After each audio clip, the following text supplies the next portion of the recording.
Hey, what's up guys, it's Chris and welcome back to Introduction to After Effects, and today we're going to be talking about pre-rendering within After Effects.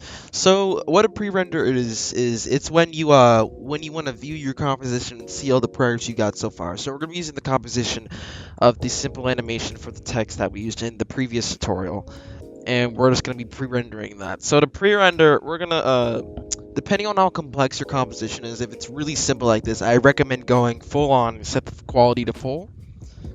But if you're having trouble with keeping up to, what's it called, and you want to make sure it's efficient pre-rendering, you can set it down to quarter, which does lower down your quality while pre-rendering, but it does make sure everything is quicker. So as you can see on here, it does go a lot quicker, but you can see the quality did drop a ton. So, but the thing is when you set it to, what's it called, full, the quality is set up to, it's at its full resolution, but the thing is that it doesn't render as fast. So it doesn't pre-render as fast, and you'll be able to view whatever project you're working on right then and there. So, with that, you can just click space on your keyboard to get your pre-render started, and it should start successfully like that.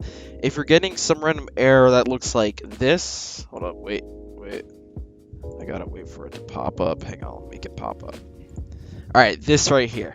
It says refresh disable. Refresh disable is where you have your caps lock on. So to do that, you're just gonna click your caps lock off, and then it should be gone. You should be able to see your composition once more.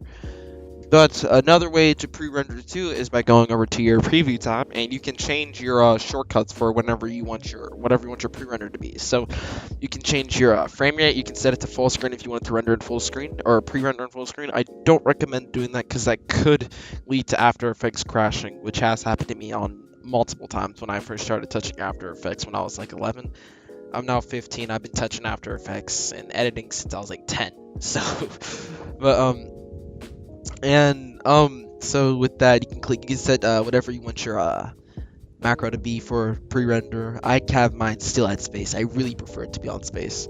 You can tell it what to include if you want to include your visuals, which is the eye thing, or if you want to include your sound or not include your sound. So that's called audio in the preview too. You can also change your your frame rate and stuff like that. And I recommend keeping these all to the same. You can also set your pre-render resolution here too, which is pretty neat.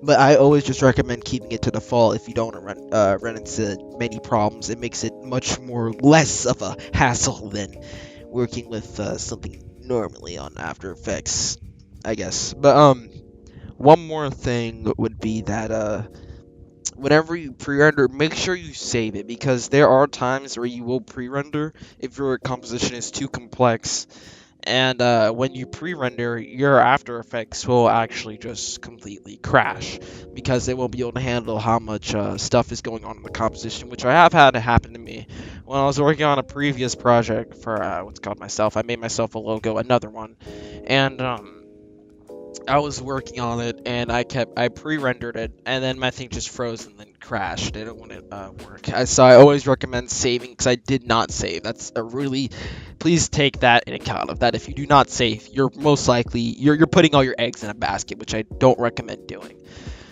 And you should always save your projects consistently. Never forget to stop saving, because if you stop saving, you will lose all your progress of what you have started. It's really annoying. I don't recommend. You just need to save.